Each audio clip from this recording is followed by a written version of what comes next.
আমি পরাজিত হওয়ার পর তো আমি পারফরমেন্স দেখেছি বিগত 2 বছরে গত প্যানেল সম্পর্কে আমার মুখ থেকে কোনো সমালোচনা শুনেছো? কালকে পর্যন্ত ভোট দেওয়ার আগ পর্যন্ত ভোট চেয়ে যাবো, আমাদের প্রস্তুতি থাকবে সবসময়। শিল্পী সমিতির ইলেকশন মানেই শিল্পীদের মিলন মেলা।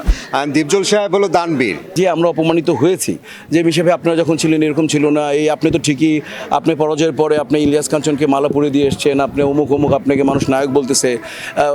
তো ওই জায়গা থেকে ওই প্যানেলের প্রতি রইল আমার শুভকামনা, আমি মন থেকেই জানাই আমার শুভকামনা। আর আমরা 19 তারিখ 6টার পরে আমরা সবাই এক, জাগ্রত হোক বিবেক। ম্যাক্সিমাম সিনিয়র্সরা আছেন এখানে, দীপজল সাহেব আছেন, ডুবেল সাহেব আছেন, মিশা সদর সাহেব আছেন, তারপরে রোজিনা আপু আছেন, আলিরাজ ভাই আছেন, সুচরিতা ম্যাম আছেন, সুব্রত ভাইয়া আছেন, তারপরে আরমান সাহেব আছেন, জাকি আলমগীর সাহেব আছেন, ইয়াংদের মধ্যে জয় চৌধুরী, রত্না, শাহনুর আছেন, মিশা সওদাগর, মাসুম পারভেজ, রুবেল, মনোহর হোসেন, দীপজল। যে আমরা প্রেসিডেন্ট ভাইস প্রেসিডেন্ট সেক্রেটারি পদে দাঁড়িয়েছে, এর মধ্যে 3জনই সেক্রেটারি এক্সপিরিয়েন্স সবার আছে।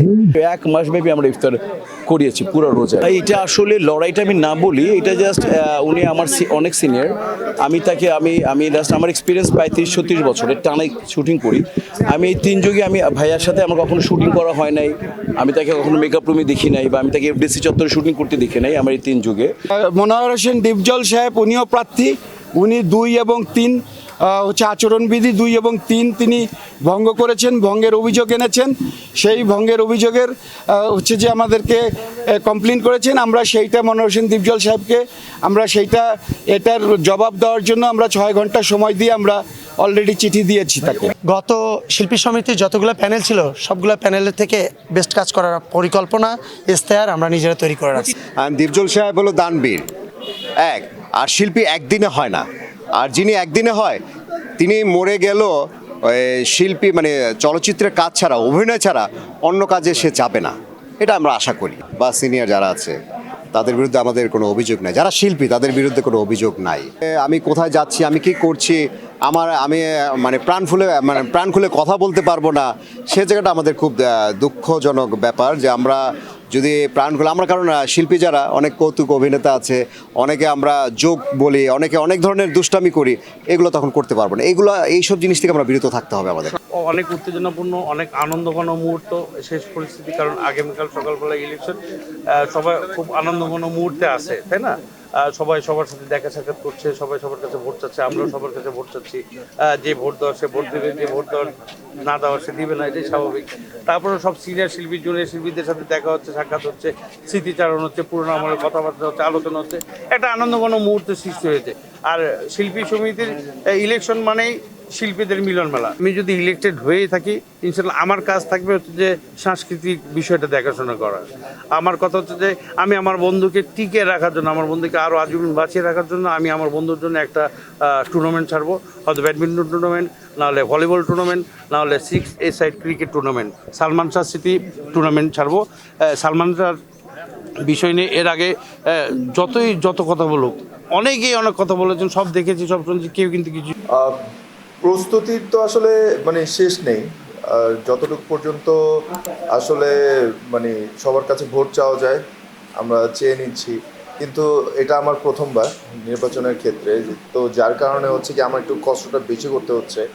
আর আমাদের কিছু নতুন ভোটার লিস্টে যোগ হয়েছে, যাদের সাথে দেখা যায় যে অনেক সময় কাজ হয়নি বা তাদের সাথে আমার দেখা হয়নি, তো তাদের সাথে আমার একটু গ্যাপ ছিল। তো আমি চেষ্টা করেছি এই কয়দিন যাদের সাথে আমার পরিচয় ছিল না তাদের সাথে নিজেকে পরিচয় করে নেওয়ার। তো যতটুকু সম্ভব হচ্ছে ফোন করে হোক, টেক্সট করে হোক, সামনাসামনি দেখা করে হোক, যেভাবে কনভিন্স করা যাচ্ছে বলছি। ভোটের জন্য সবাইকে বলছি, সবার কাছে দোয়া প্রার্থনা করছি। এখন পর্যন্ত আসলে প্রস্তুতি চলেই যাচ্ছে। দেখবে একদম কালকে যেহেতু ভোটের দিন, তো কালকে পর্যন্ত ভোট দেওয়ার আগ পর্যন্ত হচ্ছে গিয়ে মানে ভোট চেয়ে যাবো, আমাদের প্রস্তুতি থাকবে সবসময়। আর আমি আপনারা জানেন আমি গতবারের আগের বারও আমি ছিলাম প্রেসিডেন্ট, তার আগের বারও প্রেসিডেন্ট ছিলাম, এবং এখানটায় কখনোই এখানে কোনোভাবে এখানে হয় নাই, কি জানি বলে এটা, যে আমি থাকাকালীন ইনশাআল্লাহ কোনো দিনই সমালোচিত হওয়ার মতো এরকম কোনো কাজ অ্যাজ এ প্রেসিডেন্ট আমি করিনি, এবং তার আগে আমি সেক্রেটারি ছিলাম তখনও করিনি, ভাইস প্রেসিডেন্ট ছিলাম তখনও করিনি। আমার টোটাল শিল্পী সমিতির মানে নেতা হিসাবে আমার ইনশাল্লাহ আমি কখনোই সমালোচিত হইনি। তো সেই জায়গা থেকে আমার একটা গ্রহণযোগ্যতা আছে, দীপজল ভাইয়ের গ্রহণযোগ্যতা আছে, মাসুদ পারভেজ রুবেলের গ্রহণযোগ্যতা আছে, সুচরিতা আপার গ্রহণযোগ্যতা আছে, রোজিনা আপুর গ্রহণযোগ্যতা আছে, রুবেল সাহেবের গ্রহণযোগ্যতা আছে, আমাদের আলেকজান্ডার বউ, আমাদের আলিরাজ, আমাদের সুব্রত, আমাদের আরও অনেক জয় চৌধুরী ইয়াংদের মধ্যে আমরা সব মিলিয়ে যেটা করেছে, আমাদের আশা করি যে আমাদের ম্যাক্সিমাম এখানে সুপারস্টার আছেন, আপনারা দেখবেন।